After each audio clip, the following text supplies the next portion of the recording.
할렐루야, 예배 가운데 나오신 여러분들을 환영하고 또 축복합니다. 귀하고 복된 시간인데 우리 주님 앞에 온전히 예배하기 위하여서 먼저 마음을 정돈하기를 원합니다. 또 복장과 또 주변도 정돈하시고 하나님께 온전한 예배할 수 있기를 소망합니다. 우리 다 같이 9월 세 번째 주 예배를 하나님 앞에 드리겠습니다. 먼저 사도신경으로 우리들의 신앙을 하나님 앞에 고백합니다. 나는 전능하신 아버지 하나님 천지의 창조주를 믿습니다. 나는 그의 유일하신 아들 우리 주 예수 그리스도를 믿습니다. 그는 성령으로 잉태되어 동정녀 마리아에게서 나시고 본디오 빌라도에게 고난을 받아 십자가에 못 박혀 죽으시고 장사된 지 사흘 만에 죽은 자 가운데서 다시 살아나셨으며 하늘에 오르시어 전능하신 아버지 하나님 우편에 앉아 계시다가 거기로부터 살아있는 자와 죽은 자를 심판하러 오십니다. 나는 성령을 믿으며 거룩한 공교회와 성도의 교제와 죄를 용서받는 것과 몸의 부활과 영생을 믿습니다. 아멘. 이 시간 하나님 앞에 함께 찬양하시겠습니다. 찬송가 400장 하나님 앞에 함께 찬양하시겠습니다.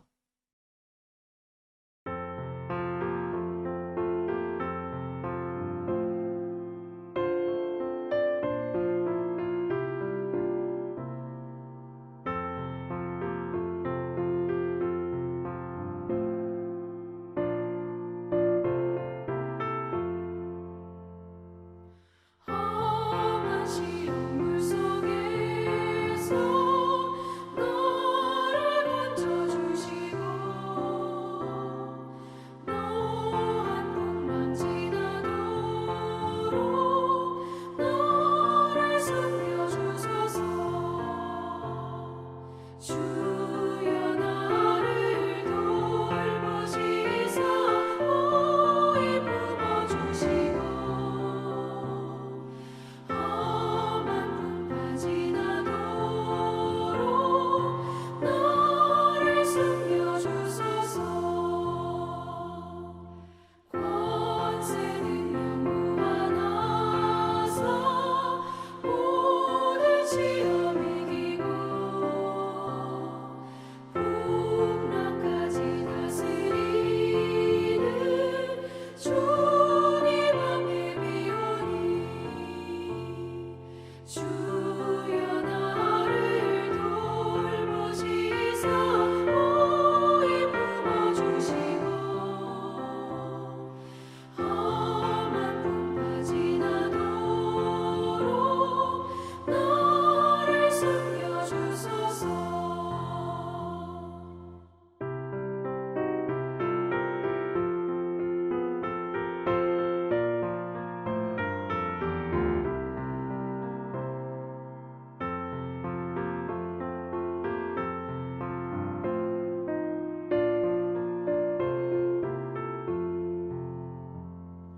죄악 길에 빠진 이몸 깜깜한 데에 매며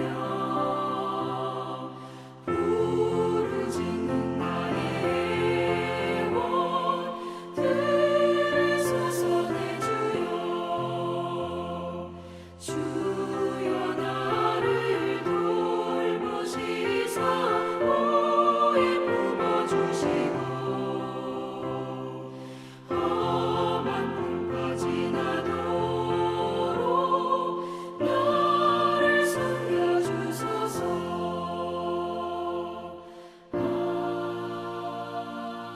아멘.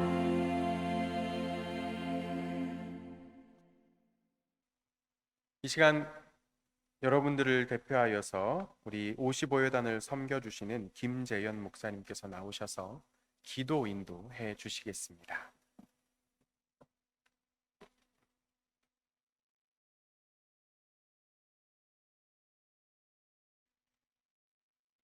사랑하는 하나님 아버지, 오늘 주일 하나님을 예배할 수 있도록 우리를 불러주시니 감사합니다.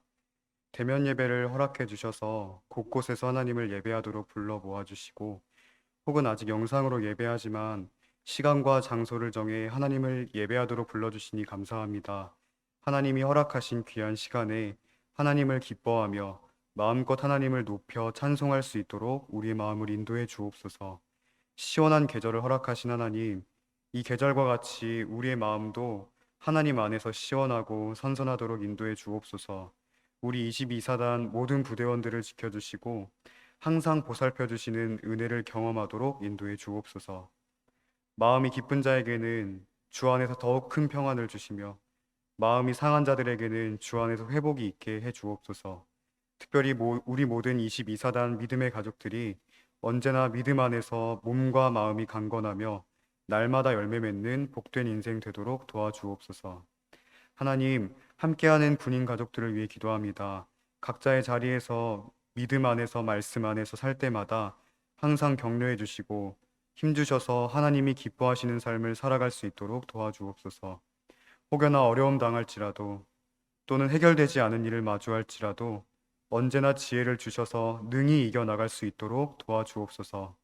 각 가정의 모든 자녀들을 자라게 하시는 하나님, 언제나 믿음 안에서 자라며 말씀의 열매를 맺는 귀하고 복된 자녀들 되도록 인도해 주옵소서. 오늘도 말씀해 주시는 하나님 감사합니다. 말씀을 전하시는 이충만 목사님께 성령의 충만함과 사랑을 주셔서 하나님의 귀한 말씀을 잘 전하실 수 있도록 도와주옵소서. 또한 듣는 우리의 마음과 귀를 열어주셔서 하나님의 말씀이 잘 자리 잡을 수 있도록 도와주옵소서. 우리를 사랑하셔서 예배하도록 불러주셨으니 우리 또한 하나님을 사랑하는 마음으로 예배하게 하옵소서. 예수 그리스도의 이름으로 기도합니다. 아멘.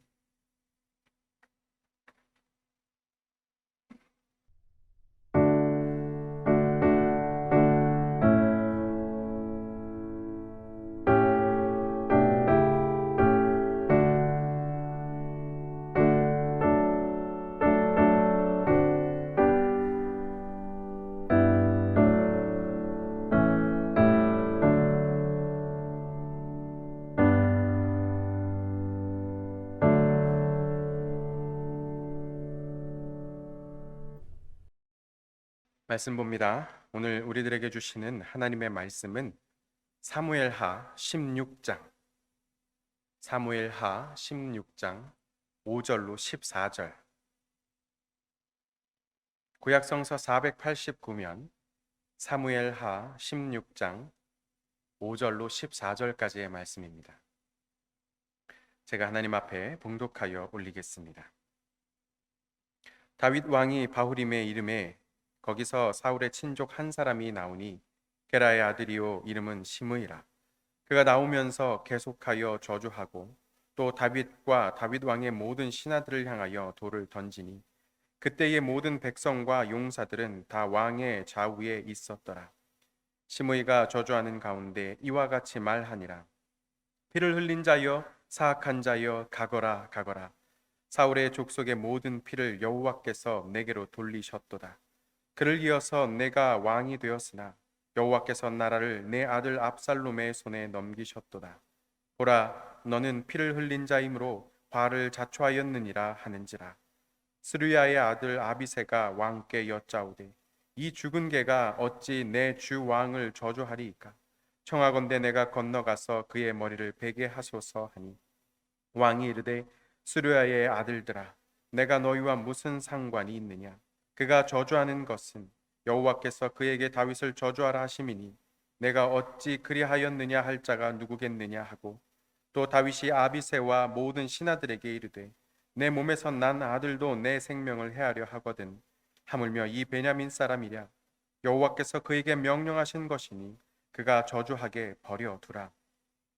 혹시 여호와께서 나의 원통함을 감찰하시리니 오늘 그 저주 때문에 여호와께서 선으로 내게 갚아주시리라 하고 다윗과 그의 추종자들이 길을 갈 때에 시므이는 산비탈로 따라가면서 저주하고 그를 향하여 돌을 던지며 먼지를 날리더라. 왕과 그와 함께 있는 백성들이 다 피곤하여 한 곳에 이르러 거기서 쉬니라. 아멘.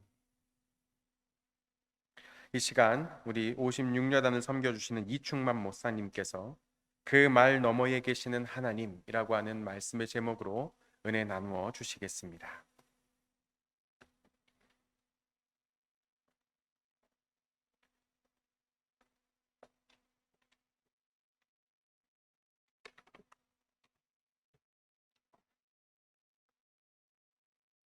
샬롬, 하나님의 평강이 오늘 예배에 참석하시는 모든 여러분들께 함께하기를 바랍니다. 추석이 다가왔습니다.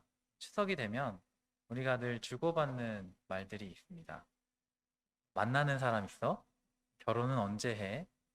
대학 생활은 할 만하고? 취직은 어때? 어른들께서 오랜만에 만난 친척 자녀들에게 보며 나누는 이야기들이죠. 이때 그 자녀들의 마음 속에 들리는 소리가 이제 있습니다. 그만, 그만, 큰아버지 귀에서 피날 것 같아요. 명절만 되면 호구조사를 하시는 친지 어른들 때문에 우리 청년들, 자녀들이 겪는 고충을 국방일보의 상담란에 고민으로 올린 것을 본 적이 있습니다. 이때 그 상담관께서 이 어른의 입장을 설명해 주는 대답을 들어보니 우리가 그 어플리케이션이나 컴퓨터에서 주기적으로 업데이트라는 것을 하는데 보안이나 최신 정보를 다시 갱신하는 것을 의미하죠. 어른들께서도 오랜만에 만난 그 가족들과 그동안 알지 못했던 정보들을 새롭게 업데이트하는 것으로 이해하면 조금 더 수월할 것이다 라고 대답을 한 것을 보았습니다. 그런데 정말로 단순하게 우리가 서로 정보만 주고받으면 문제는 없을 것입니다. 문제는 언제 발생하냐면 이 정보를 바탕으로 그 어른들께서 갖고 계시는 주관으로 말씀을 적용하시기 시작할 때 벌어지게 되는 거죠. 예를 들어서 앞으로 취직을 하려면 이러이러해야 돼, 이래야 돼, 저래야 돼 이렇게 본인의 의견을 덧붙이시면서 문제가 시작된다는 것입니다. 오랜만에 만나서 그동안 지낸 이야기를 나누는데 그 이야기에 그 어른의 주관을 더해서 그 방향을 자꾸 제시를 한다면 누구라도 자신의 이야기가 부정당하는 느낌을 받게 될 것입니다. 이번 추석은 이래라 저래라 새로운 방향을 제시하기보다 그동안 코로나 시기를 살아내느냐고 정말 수고 많았다 서로를 격려하고 인정해주는 추석이 되면 조금 더 풍성한 시간이 되지 않을까 싶습니다. 하나님께서는 우리들을 향해서 하나님의 뜻대로 이러쿵 저러쿵 이래라 저래라 함부로 하시지 않고 하나님의 생각을 전달해 주시기를 원하십니다. 하나님의 뜻을 깨닫게 하셔서 하나님의 생각과 뜻 가운데에 그 마음이 우리 안에 들어와서 순종하는 것을 원하신다는 것이죠. 오늘도 이 시간도 하나님께서 우리들에게 주시고자 하는 그 마음을 누리시는 시간이 되기를 바랍니다. 하나님께서 우리를 바라보실 때 우리를 향해서 주신 말씀을 생각해 보면 우리는 하나님의 형상으로 지음받은 존재이고 우리는 예수 그리스도를 통해서 우리의 그 형상이 회복된 존재입니다. 하나님의 자녀요, 죄에서 구원을 얻은 사람들입니다. 이 사실을 오늘 예배 가운데에 다시 한번 경험하기를 바랍니다. 지난 한 주간 지내며 잊어왔던 하나님의 섭리와 은혜와 은총을 이 시간을 통해서 새롭게 깨닫기를 소망합니다. 오늘 본문을 통해 은혜를 나눌 사람은 다윗입니다. 다윗은 이런 하나님의 은혜를 날마다 깨달았습니다. 그의 인생을 생각해 보면 결코 평탄치 않았고 많은 어려움이 있었는데 그때마다 하나님의 은혜를 경험한 것입니다. 한 번 고비 때 하나님의 은혜를 경험하자 두 번 고비 때도 하나님의 은혜를 경험할 수 있었습니다. 그렇게 넘은 고비 한순간 한순간들이 모여 그의 인생 전반에 역사하신 하나님을 증거하는 간증이 넘치는 인생이 되었습니다. 그러한 인생을 줄여서 다윗의 인생을 줄여서 기름 부음 받은 인생이라고 부를 수 있습니다. 그는 어린 시절 사무엘 선지자를 통해서 왕의 기름 부음을 받았습니다. 하나님께서 다윗을 왕으로 선택하였고 그 인생에 기름을 부으셨다는 것입니다. 우리 인생에서도 하나님께서 우리를 택하사 하나님의 자녀로 삼아 주셨습니다. 성령을 통하여서 하나님의 기름 부으심을 주셨습니다. 그런데 중요한 것은 여기서 우리들에게 기름 부음을 유지할 것인가 아니면 기름 부음을 내려놓을 것인가 선택지가 주어진다는 것이죠. 다윗처럼 그의 평생에 하나님께서 주신 그 기름 부음을 유지하는 인생을 살 것인가 아니면 그 사울 왕처럼 기름 부음을 받았다가 좌절하고 실패하여서 패망한 인생을 살아갈 것인가 선택지가 주어진다는 것입니다. 그리고 더 나아가서 다윗 왕에게 반역했던 다윗의 아들 압살롬처럼 아직 자신에게 주어지지 않은 그 기름 부음을 먼저 취하려다가 하나님의 때를 놓쳐서 하나님을 조정하려다가 패배한 인생들로 살 것인가 이런 것들이 우리들에게 주어진다는 것입니다. 진 에드워드의 책 세왕 이야기를 보시면 이 이야기가 잘 나와 있습니다. 다윗이 기름 부음을 받을 때 그는 바로 왕이 되지 못했습니다. 대신에 이스라엘의 영웅이 되었죠. 사울 왕은 이 기름 부음 받은 다윗을 질투하여서 그를 죽이고자 하였습니다. 다윗은 이때 기름 부음을 유지하는 선택을 합니다. 바로 자신의 죽이려는 그 원수를 자신의 손으로 갚지 않고 하나님이 기름 부으셨음을 기억하고 사울을 피해 도망쳐서 하나님께서 행하실 것을 기다리고 인내한 것입니다. 그 결과 하나님은 사울을 전쟁에서 패하게 하셨고 그 전쟁에서 비참하게 죽게 하셨습니다. 이후 다윗은 왕이 되었고 그 하나님의 기름 부음을 유지하는 선택을 배우게 되었습니다. 그러나 다윗의 인생에도 실수가 없었던 것이 아닙니다. 그 실수를 많이 저질렀고 그 실수 때문에 오늘 다윗의 아들 압살롬이 아버지 다윗을 반역하는 일이 벌어집니다. 저는 다윗의 인생 가운데에 왕으로 세워지는 그 성공보다 다윗의 실패, 인생의 오르막길에 오르다가 하강할 때 하나님의 기름 부음을 받은 자가 어떤 선택을 했는지 주목하고 싶습니다. 왜냐하면 우리들에게도 구원받은 그리스도인으로서 인생의 그 구원의 감격이 주어졌다가도 그 절정에서 세상 속에서 살아갈 때 내려가야 되는 세상 풍파 속에서 내리막을 경험하는 어려운 일들이 생기기 때문입니다. 다시 한번 그 세왕 이야기를 살펴보면요. 하나님이 사람이 그 기름 부음을 유지하려고 선택하였을 때 우리 안에는 기름 부음을 받았지만 우리 안에 옛사람 사울과 또 새사람 다윗 그리고 배신할 압살롬이 있다는 것을 말해줍니다. 사울 왕은 과거에는 하나님을 잘 믿었지만 지금은 내 욕심으로 행동하고 싶어하는 마음입니다. 왕년에 하나님과의 그 경험이 있지만 지금은 하나님을 떠나서 내 욕심대로 행동하고 싶은 우리 내면의 어떤 마음입니다. 다윗은 오늘도 주님과 동행하고자 하는 마음입니다. 지금도 살아계신 하나님을 왕으로 여기고 나의 인생 가운데에 어려움이 있을지라도 그 어려움을 주신 하나님을 바라보는 마음일 것입니다. 반면에 압살롬은 하나님께서 주신 영화와 은혜와 은총을 두고 하나님께서 아직 허락하지 않으신 것을 내가 내 힘으로 취하고 싶은 마음입니다. 그 마음을 품으면 우리 삶에서 주어진 것보다 그 주어지지 않은 것을 누리기 위해서 배신을 하는 선택을 하기도 한다는 것이죠. 우리 안에 하나님을 믿으며 살면서도 있는 이 사울 왕의 마음, 또 압살롬의 마음, 또 다윗 왕의 마음 중에서 다윗을 선택하셔서 하나님을 바라보시는 우리들이 되기를 바랍니다. 그런데 다윗처럼 하나님을 바라보려고 해도 또 마음을 지키고 마음을 먹어도 세상에서는 사울과 압살롬만 있는 것이 아니라 말을 통해 우리를 공격하는 일들이 등장합니다. 오늘 본문은 바로 그러한 일에 대해서 말씀하고 있습니다. 5절의 말씀을 제가 읽도록 하겠습니다. 다윗 왕이 바후림에 이르매 거기서 사울의 친족 한 사람이 나오니 게라의 아들이요 이름은 시므이라. 그가 나오면서 계속하여 저주하고. 다윗은 왕이 되었을 때 다윗의 아들 압살롬이 반역을 합니다.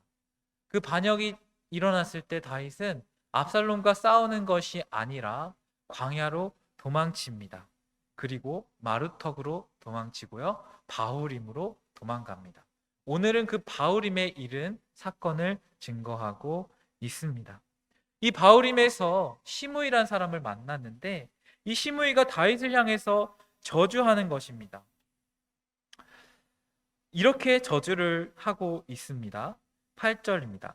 사울의 족속의 모든 피를 여호와께서 내게로 돌리셨도다. 그 대신에 내가 왕이 되었으나 여호와께서 나라를 내 아들 압살롬의 손에 붙이셨도다. 보라, 너는 피를 흘린 자인 고로 화를 좌치하였느니라. 시므이가 이렇게 저주하며 말하는 것입니다. 다윗아, 너가 왜 오늘 압살롬한테 배신당한 줄 아니? 너가 사울 왕도 죽였고 사울 왕의 아들 이스보셋도 죽였고 사울 가문의 위대한 장군 아브넬도 죽였기 때문이야 라고 말하고 있는 것입니다. 시므이는 사울 왕 가문의 사람이었습니다. 베냐민 지파 사람이었습니다. 그러니까 우리 지파를 멸망시켰기 때문에 오늘 너가 네 아들 압살롬에게 반역을 당하는 사건이 벌어졌다고 다윗을 저주하고 있는 것입니다. 과연 이 말이 진실일까요? 이 이야기는 사실은 틀렸습니다. 사울이 죽었던 이유는 전쟁에서 자멸하여서 병사에게 자신을 찔러서 자결과 같은 죽음을 선택하였고 사울의 아들 이스보셋은 레갑과 바하나 형제에게 암살당하여 죽었고 아브넬 장군은 이스보셋을 배신하고 다윗에게 왔다가 요압의 형제를 죽였던 그것에 복수를 당해서 요압에게 죽었습니다. 실상은 다윗이 죽인 것은 하나도 없고 사울이 죽고 난 다음에 사울 왕가에서 일어난 그 내분, 정치적인 싸움에 휘말려서 서로 분열됨에 따라서 배신과 복수에 의해서 이루어진 자멸이었습니다. 그런데 그 책임을 지금 시므이는 다윗에게 돌리고 있는 것이지요. 다윗 때문에 우리 가문이 멸망하였고 그 멸망의 원인을 하나님께서 갚으셔서 지금 너에게 나타나고 있다고 저주를 퍼붓고 있는 것입니다.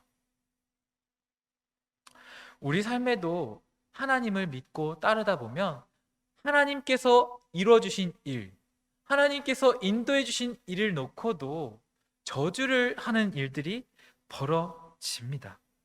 거짓말과 저주의 말들이 우리를 올가매는 것입니다.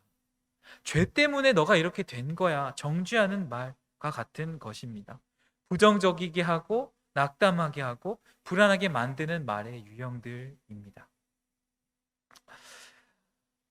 우리가 세상에서 살아갈 때 겪는 이러한 부정적인 소리 가운데에 오늘 본문 속 다윗은 어떻게 대답하며 이 위기를 극복해 갔을까요? 16장 본문 말씀 11절을 살펴보며 다윗이 행동한 것을 살펴보겠습니다. 또 다윗이 아비새와 모든 신하들에게 이르되 내 몸에서 난 아들도 내 생명을 해하려 하거든 하물며 이 베냐민 사람이랴 여호와께서 그에게 명령하신 것이니 그가 저주하게 버려두라. 다윗은 자신을 향한 그 저주의 말이 다가올 때 무엇을 보고 있냐면 두 가지를 보고 있습니다.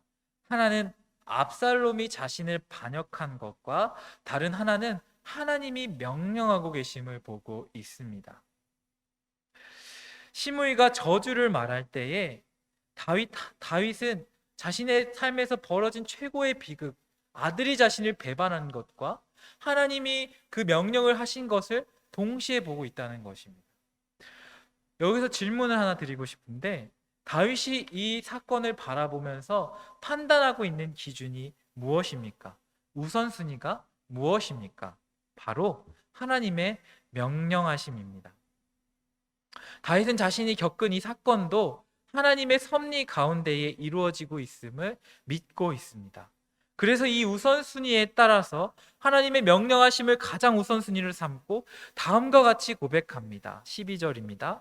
혹시 여호와께서 나의 원통함을 감찰하시리니 오늘 그 저주 때문에 여호와께서 선으로 내게 갚아주시리라 하고 다윗의 마음속에 저울이 있는데 하나님의 말씀을 가장 중요한 기준으로 삼았으니 하나님은 나의 원통함을 아신다는 것이죠. 왜냐하면 다윗은 하나님 앞에 정직하기 때문입니다. 시편 64편 10절에 다윗은 이렇게 고백합니다. 의인은 여호와로 말미암아 즐거워하며 그에게 피하리니 마음이 정직한 자는 다 자랑하리로다. 다윗은 지금 자신의 상황은 아들에게 반역을 당해 도망가고 죽을 위기를 맞이하고 있는데 잘 알지도 못하는 사람이 자신을 향해서 저주를 퍼붓기를 곡해하고 박해하여서 말하고 있습니다. 다윗은 이 상황을 하나님께서 허락하고 있음을 보고 있다는 것입니다. 저는 믿음 있음과 믿음 없음의 한 끗 차이가 바로 이 지점이 아닐까 싶습니다. 우리 삶에도 다양한 일들이 벌어지는데 불행하고 어려운 일들이 지속되는 가운데에 하나님을 잘 믿는 사람들은 바로 이 지점에서 하나님을 보고 하나님이 행하실 것을 믿고 인내한다는 것입니다. 정직하게 주님께서 행하실 것을 기대하고 나아간다는 것입니다. 만약에 다윗이 이 시므이가 저주의 말을 퍼부었을 때 그 시므이의 말에 휘둘려서 시므이의 말에 넘어갔다면 어떻게 되었을까요? 아마 다윗은 살인자가 되었을 확률이 높습니다. 그래, 시므이야, 나는 사울도 죽였고 그 아들도 죽였고 장군도 죽였다. 오냐, 너도 죽여주마 하고 시므이도 죽일 수 있습니다. 그리고 압살롬도 죽일 수도 있습니다. 그렇게 되었다면 다윗 스스로도 사울 왕의 길을 걸어가며 누군가에게 배반을 당해 비참한 최후를 맞이할 수 있습니다. 그러나 다윗은 그 말에 넘어가지 않았습니다. 다윗은 이 저주의 말이 역사하고 있을 때에 이 저주의 상황을 허락하신 하나님을 바라보았습니다. 하나님께서 자신을 바라보고 있음을 믿고 하나님 앞으로 나아갔습니다. 하나님의 침묵 앞에 나아갔습니다. 우리가 살아가다 보면 우리 삶에 시므이의 말 같은 일들이 벌어집니다. 그러면 이 말이 우리의 마음을 낙담케 하죠. 우리의 삶을 어렵게 합니다. 그리고 하나님께서 그동안 우리들에게 허락하신 것들에 대한 마음들이 무너질 수도 있습니다. 그때 우리는 어떻게 해야 하냐면 바로 다윗처럼 하나님 앞으로 나아가야 할 줄 믿습니다. 다윗은 시므이에게 시므이를 내버려 두라고 이야기하고 원통함을 주님께서 갚아주실 것을 고백한 다음에 아무것도 안 한 것이 아니었습니다. 본문 14절의 말씀을 제가 읽겠습니다. 왕과 그와 함께 있는 백성들이 다 피곤하여 한 곳에 이르러 거기서 쉬니라. 다윗은 이 저주의 말을 마주했을 때 피하고 쉬었습니다. 그리고 그 쉴 때 무엇을 했을지 생각을 해보면 바로 하나님께 기도드렸을 것입니다. 다윗은 무슨 기도를 주님께 올려드렸을까요? 그 기도로 추정되는 시편 말씀은 바로 64편의 말씀입니다. 왜 그렇게 말씀드릴 수 있냐면 시편 63편은 압살롬을 피해 광야로 도망갔을 때를 전제하고 있고 그 바로 다음 시편인 64편을 살펴보면 그 저주의 말을 하는 사람에게 고백하는 그 기도가 있기 때문인데요. 그 구절을 제가 읽어드리겠습니다. 시편 64편 3절의 말씀. 그들이 칼같이 자기 혀를 연마하며 화살같이 독한 말로 겨누고. 64편 7절입니다. 그러나 하나님이 그들을 쏘시리니 그들이 갑자기 화살에 상하리로다. 시므이는 칼같이 혀를 연마하고 화살같이 독한 말로 다윗을 겨누었지만 다윗이 믿는 하나님은 다윗이 하나님께 기도하였더니 하나님은 그들을 쏘아주신다는 것입니다. 언제 이런 일이 벌어집니까? 하나님 앞에 기도하고 하나님께서 행하실 일을 인내할 때 벌어진다는 것입니다. 그리고 다윗은 이어서 말합니다. 64편 10절에서 의인은 여호와로 말미암아 즐거워하며 그에게 피하리니 마음이 정직한 자는 다 자랑하리로다. 의인은 여호와로 말미암아 즐거워하며 그에게 피한다 고백합니다. 또 마음이 정직한 자는 다 자랑한다고 고백합니다. 저주의 말이 역사할 때 다윗은 의인의 길, 여호와를 즐거워하여 여호와께로 피하는 길을 선택하였고 마음이 정직한 길을 선택하였다는 것입니다. 이 두 가지 자세, 저주의 말이 역사할 때 하나님께로 피하고 하나님 앞에 정직한 길을 우리도 선택한다면 하나님께서 우리를 위하여서 일하여 주실 줄 믿습니다. 이후에 다윗은 어떻게 됐냐면요, 우리가 다 알다시피 압살롬의 반역을 하나님께서 도와주심으로 이겨내고 다시 다시 돌아와서 왕궁으로 돌아오는데 결국은 시므이의 저주도 기도로 이겨내었고 압살롬의 반역도 하나님께 기도함으로 이겨내었습니다. 그 이후에 시므이는 다윗에게 찾아와서 잘못과 용서를 비굴하게 빌었습니다. 다윗은 그때도 시므이를 살려 주었습니다. 시므이는 언제 보응을 받냐면 다윗이 죽고 난 다음 솔로몬이 왕이 되었을 때 시므이를 죽이게 됩니다. 우리는 나에게 부정적인 말을 하는 사람을 만나거나 욕을 듣거나 그렇게 되면 그 사람을 미워하게 되고 그 사람과 원수가 됩니다. 하나님의 사람 다윗은 자신의 삶에 찾아온 원수를 만났을 때 그 원수를 허락하신 하나님을 바라보았습니다. 그리고 그 하나님께 모든 것을 정직하게 맡기고 하나님께로 피했습니다. 우리들도 세상의 원수들이 거짓말로 나를 애워싸고 절망과 두려움의 말들이 나를 공격할 때 다윗처럼 하나님께 정직하게 또 하나님께로 피하면 하나님께서 도와주실 줄 믿습니다. 그러므로 어떤 힘든 말을 듣게 될지라도 하나님께 기도하고 피하여서 하나님의 도우심을 경험하는 우리 되기를 소망합니다. 말씀을 마무리하겠습니다. 우리의 추석이 다윗이 쉬며 하나님께 기도를 드렸던 것처럼 그러한 쉼이 있는 추석이 되기를 바랍니다. 코로나가 장기화되면서 명절의 모습도 많이 바뀐 것 같습니다. 여전히 친지들을 만나는 분들도 계시지만 여행을 떠나는 분들도 계시고 개인적인 시간을 갖는 분들도 계실 겁니다. 또 우리 군 복무 중에 계시는 분들은 군에 있거나 또 맡은 임무를 충실하게 해내고 계실 것입니다.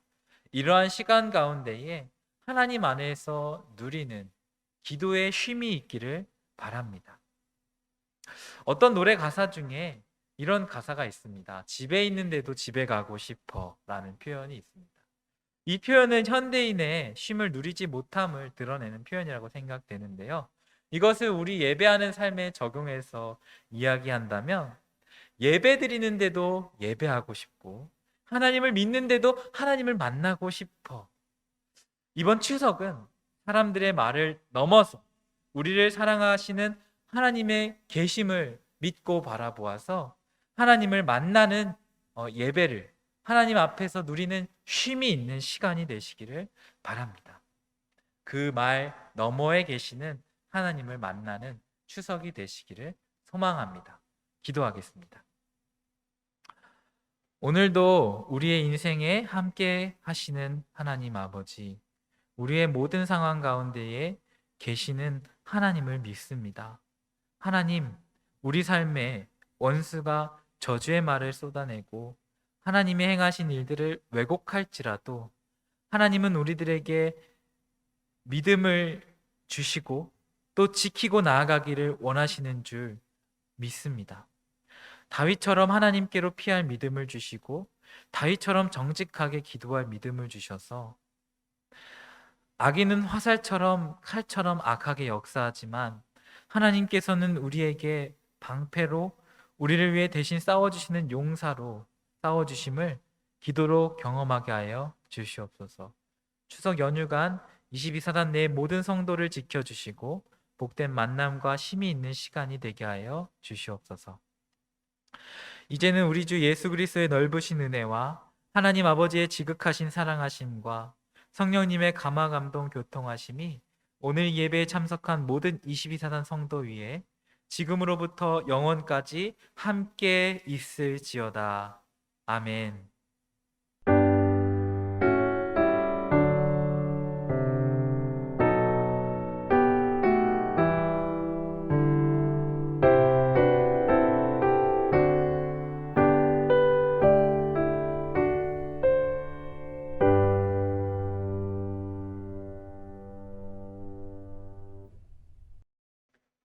할렐루야, 감사합니다. 몇 가지 전하는 소식을 드리도록 하겠습니다. 우리 이제 그 방역 지침이 조금 완화가 되어져서 우리 각 부대의 교회마다 현장에서 좌석수의 10% 기준으로 현장 예배를 드릴 수 있게 되었습니다. 그래서 우리 민간인 목사님은 못 들어가시고 우리 현역 군종 목사님들에 한해서 여러분들과 함께 예배하실 수가 있는데, 우리 부대에서 목사님이 예배를 드려주실 수 있는가를 먼저 확인을 하신 후에 여러분들께서 교회로 나아가셔서 예배를 드리시면 좋을 것 같습니다. 일단 현재 가능한 부대는 55여단, 56여단이고 우리 목사님들께서 열심히 하루에도 6번, 7번씩 예배를 드리면서 여러분들을 찾아가고 있으니까 우리 부대가 이번 주에 예배를 드릴 수 있는지 확인을 하시고 예배에 참석하시면 되겠고, 자기 순서가 되지 아니하였다면 평소와 마찬가지로 이렇게 YCBS를 통해서 화면으로 예배하시면 되겠습니다. 또 한 가지 전하는 말씀은 이제 돌아오는 주간에 추석 명절이죠. 상황이 여의치 않아서 다들 뭐 휴가를 간다든지 그러는 일은 어려울 것 같고, 또 휴가를 간다고 해도 전부 다 갈 수 있는 것은 아니니까 어쩔 수 없이 부대에서 명절을 보내셔야 되는 경우들이 있을 텐데, 너무 의기소침해 하지 마시고 우리 함께하는 전우들 그리고 신우들과 좋은 시간들을 보내실 수 있기를 소망합니다. 특별히 우리 하나님을 잘 섬기는 우리 형제들은 고민들이 있죠. 요맘때가 되면 부대에서 합동 차례를 하게 되는데 과연 나는 거기서 어떻게 하면 되는가, 이런 고민들을 할 텐데, 나는 교회를 다니니까 합동 차례 하지도 않고 그리고 절도 하지 않겠습니다, 뭐 이렇게 열외하고 그러지 않으셨으면 좋겠어요.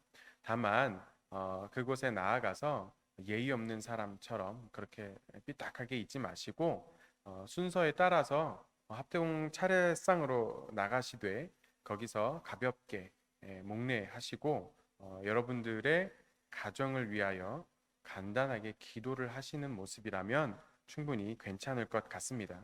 그것 때문에 막 너무 고민하고 내가 차례상에 나가야 되나 말아야 되나 이렇게 어려워하지 않으셨으면 좋겠습니다.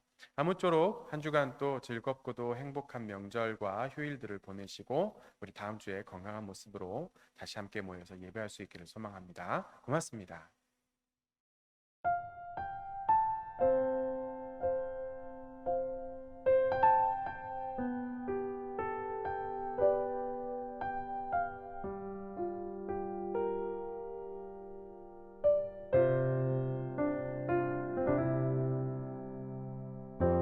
아픔 많은 세상에 주의 복음 들고 부르심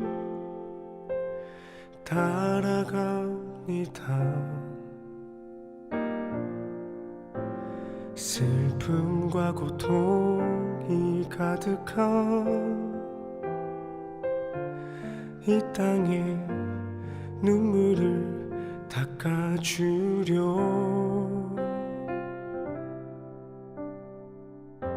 어쩌면 내 삶을 전혀 돌볼 수 없을지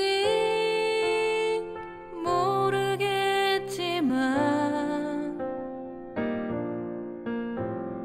나를 보내시고 무너진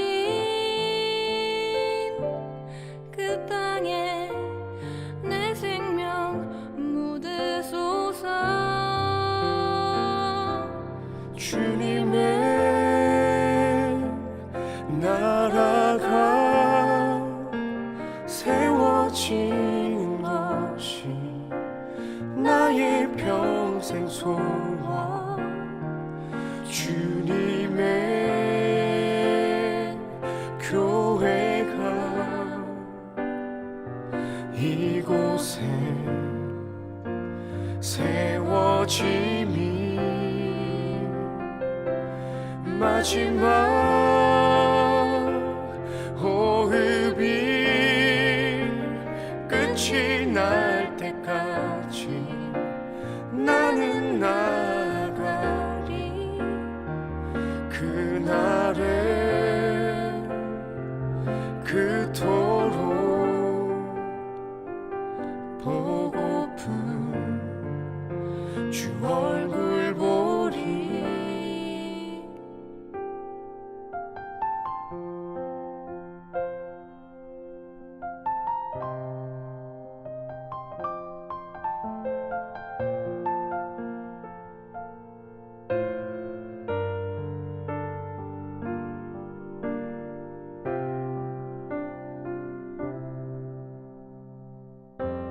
어쩌면 내 삶을 전혀 돌볼 수 없을지 모르겠지만 나를 보내시고 무너진 그 땅에 내 생명 묻으소서 주님의 나라가 세워지는 것이 나의 평생 소원 주님의 교회가 이곳에 세워짐이 마지막 호흡이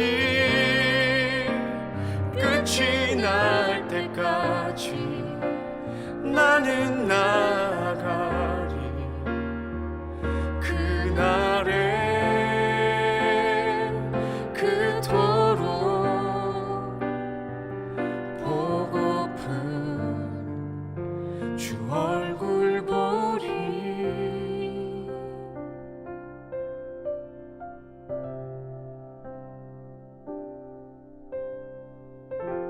주를 위한 이곳에 예배하는 자들 중에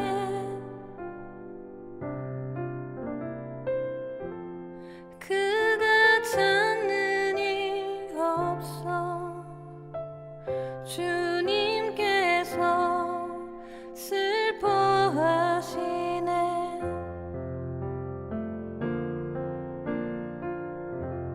주님이 찾으시는 그 한 사람 그의 배자